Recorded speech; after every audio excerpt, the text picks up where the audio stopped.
There is a celebration right now between the networks and the World Cup. Headline at Awful announcing. World Cup ratings surge as Mexico and South Korea break Spanish language record. The World Cup is a global phenomenon. This tournament is so big, people are watching from straw huts in Guatemala. Woohoo!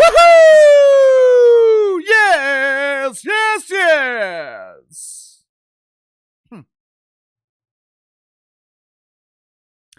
Supposedly, the match between Mexico and South Korea drew almost 24 million viewers between Fox and Telemundo. Uncle Casey, what the hell's a Telemundo? When translated to English, I believe Telemundo means sports in Spanish. The network is owned by NBC Universal, and it broadcasts events like the World Cup to a Spanish-speaking audience, which means Peacock is broadcasting every match of the World Cup in Spanish, over 100 games. Now, Fox, they are responsible for the domestic audience, while NBC is responsible for the Spanish-speaking audience. Now, that is a very important distinction to remember as we go forward here. The reason I said Mexico and South Korea supposedly drew almost 24 million viewers, it's because the ratings are in dispute. Matter of fact, the ratings have been significantly decreased from their original number. According to the Sports Business Journal, NBC released a report yesterday revising ratings for the first week of the World Cup. According to the report, NBC had to decrease their initially reported ratings by 36%. Oopsie, my bad. We accidentally miscounted the number of viewers who are watching on Telemundo and the Peeing Cock.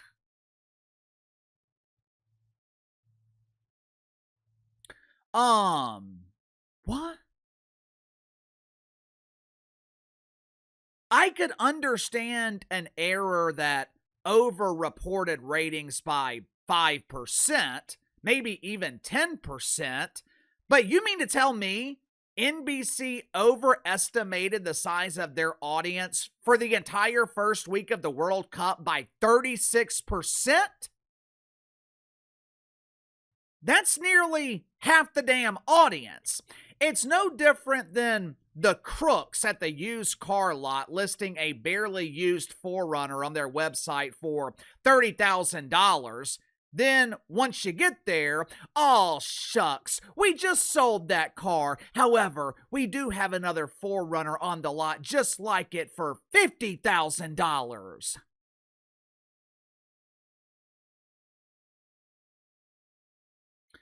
When calculating ratings, the vast majority of networks and streaming services, they rely on Nielsen. For those that don't know, Nielsen is a third party. With Nielsen reporting ratings, there's less chance for over-reporting, there's less chance for overestimating, less chance for reporting 24 million viewers when the reality is the audience was nearly half that size. But with Peacock, NBC relies on their own internal data to calculate the size of their streaming audience. They use Adobe Analytics to calculate viewership on Peacock. Then they add that number to Nielsen's calculations on linear television, which would be the NBC that you have through your cable or satellite provider or your antenna. And NBC, they add those numbers together and they call it total audience delivery, or as industry insiders prefer to call it, bullshit.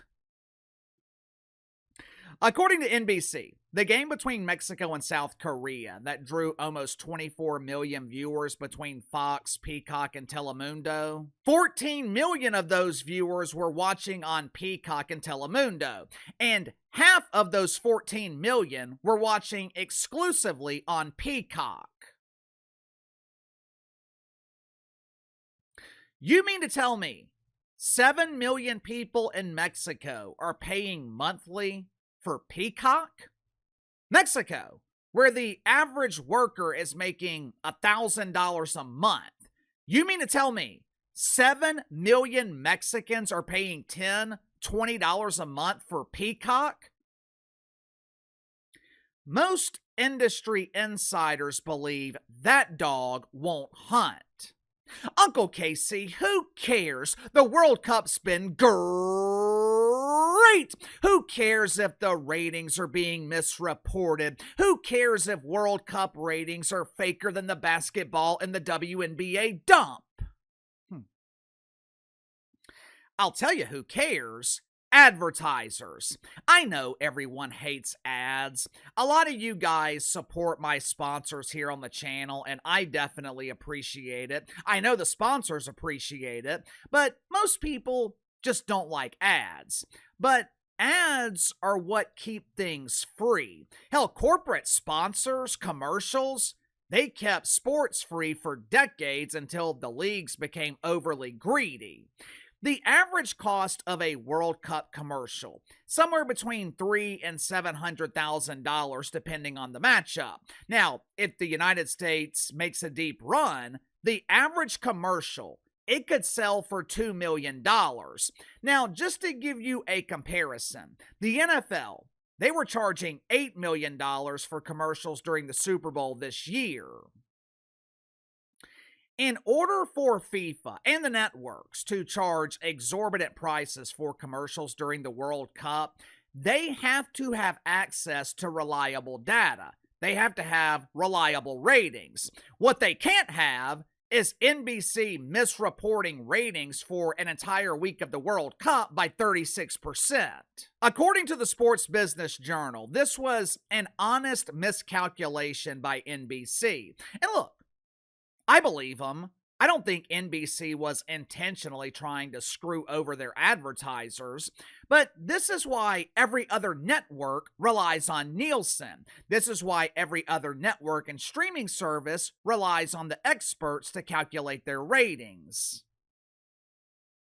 This also makes me question the ratings that NBC was reporting for the NBA this past season. Supposedly, the NBA averaged 2.8 million viewers between NBC and Peacock.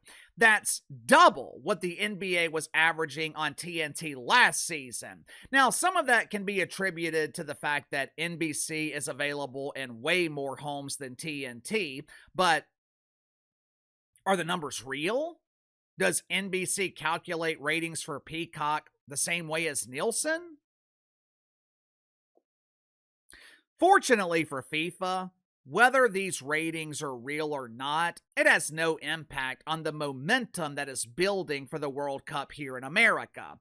Later tonight, the United States is playing something called Turkiye, Turkiye.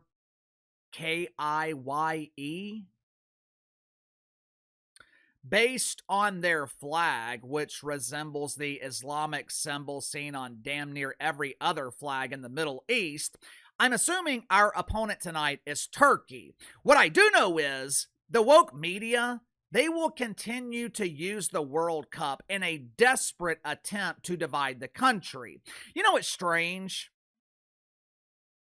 We have thousands of people here in America right now who traveled from Europe. Maybe some of them traveled from third world dumps. And the overwhelming majority, they have fallen in love with America. You don't have to take my word for it. Watch it for yourself. Boston has been fabulous, absolutely brilliant. Beautiful city, beautiful people, so friendly and welcoming, absolutely brilliant. What's not to like, guys? The weather is beautiful, the seafood is beautiful. I'm from England, it's cold, it's wet, I've been surfing over here. Incredible coastline you've got here. I love this place. You're actually mad. But this burger was insane. It was 10 out of 10. I've not tasted chicken like it. I do think it's actually better than Raising Cane's. We just don't do chicken like this in the UK. Chef's kiss. We owe America a huge apology because America is nothing like what the media tells us. Everyone is so friendly, everyone is so accommodating, and I've honestly had the best time. I fly home Sunday. I wish I could stay and finish the tournament watching England. So if anyone is out there that can help me make this happen, then please let me know. I want nothing more than to stay in the USA. I don't don't know about you guys, but if I'm given a choice of using that massive check I just sent the IRS to subsidize this dude's extended stay in America, or giving my money to some third world illegal in Omar Elon's district in Minnesota so they can have free housing, free food, and maybe send some of my money back to Somalia so it can be used against us, me personally, I would rather subsidize the appreciative Brit who wants to stay in America. Hell, I don't blame him for not wanting to go home. If I had to return to England, I wouldn't want to go home either. Here in America, only 1% of the population is Islamist.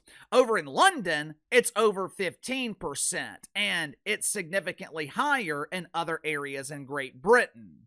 The World Cup has been disastrous for the woke media here in America. You heard the dude in the clip.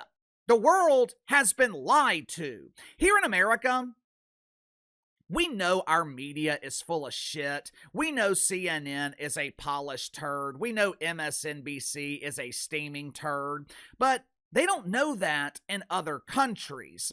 For years, they have been told that America is racist. America is infected with toxic masculinity.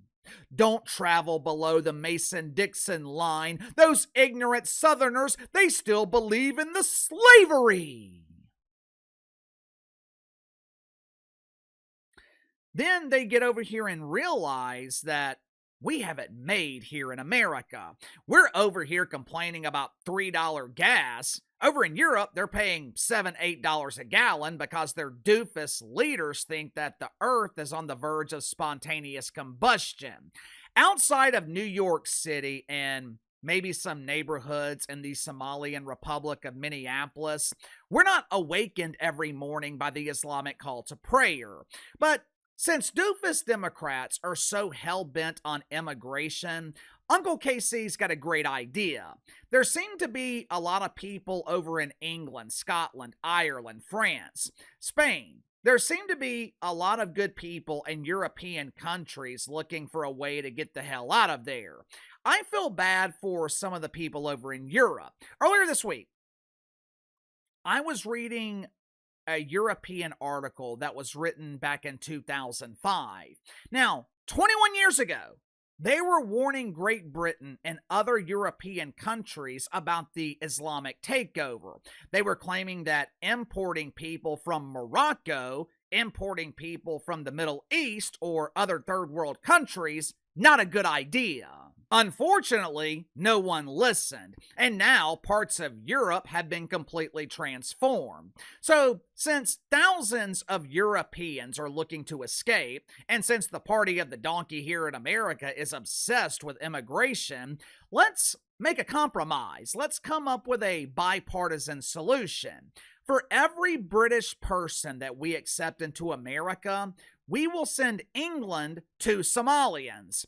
For every Irish person we accept, we will send Ireland to doofus Democrats. As a bonus, as a token of our appreciation, maybe we could send Tucker Carlson, "Hey, it's me, Tucky!" Maybe we can send Tucky on an all-expenses-paid one-way trip to his homeland in Qatar.